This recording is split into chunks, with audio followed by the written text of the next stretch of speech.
All right, we're checking bump steer on the car here.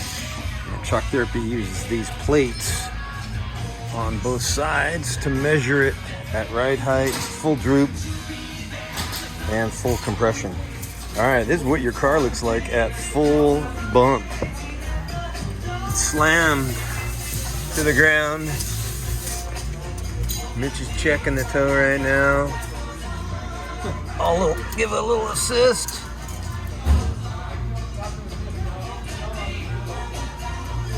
Seven and 7/8.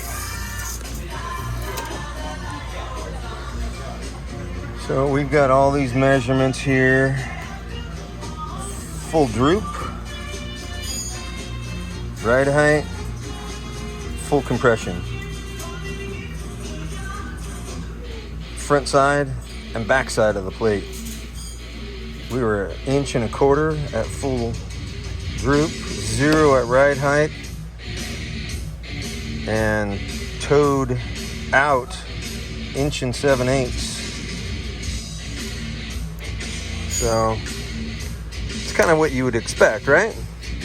About normal-ish. Yeah, that's pretty average, we'll say. All right. So now we're gonna try to fix that. We are going to fix that. All right. I was trying not to be cocky. All right, here's the rod end on the stock tie rod. So this is what we'll be adjusting. The distance up or down at this point will affect the range of tow as it cycles through the suspension travel. And according to Mitch's sleek little notes here,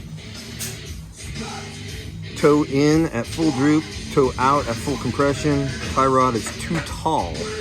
And that's what we've got here. So with the Shock Therapy Bump Steer Delete, you can adjust the height of this out here and dial it in for your specific car, and they're all different. All right, so that much of a change was actually too much.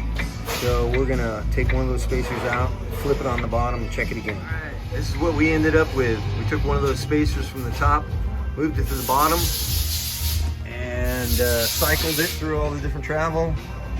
And now we are at 1/4 inch total bump steers through the cycle.